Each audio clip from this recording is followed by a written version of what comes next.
Lean, or more specifically Lean 4, is a program for mathematics that runs on computers that can determine if a mathematical proof formatted in a very specific way is or is not logically valid. It makes being able to verify a proof, if it is written with that syntax, very easy, and a lot of people won't accept a mathematical proof as truly rigorous unless it is verified by something like Lean.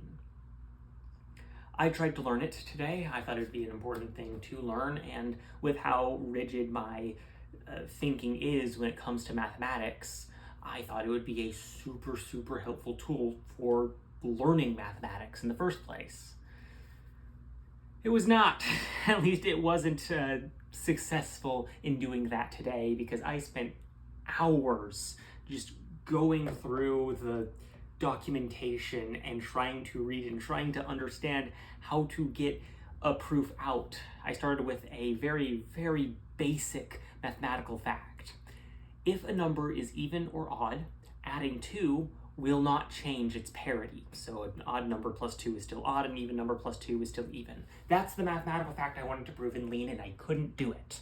I can prove it from basic axioms. I definitely know how to prove that fact.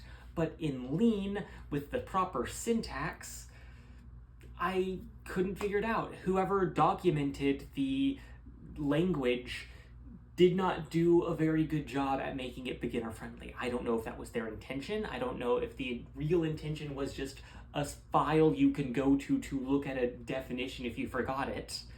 But I could not determine the meaning of so many different symbols used.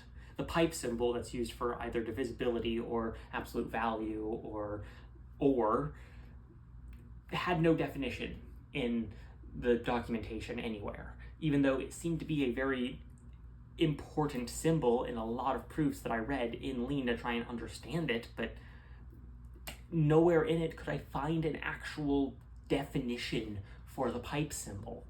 So I just eventually gave up. I could not prove the simplest of mathematical facts.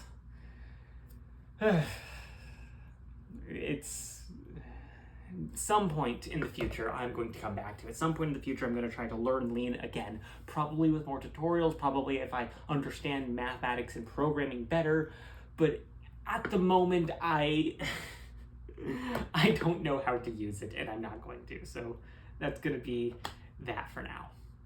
Thanks.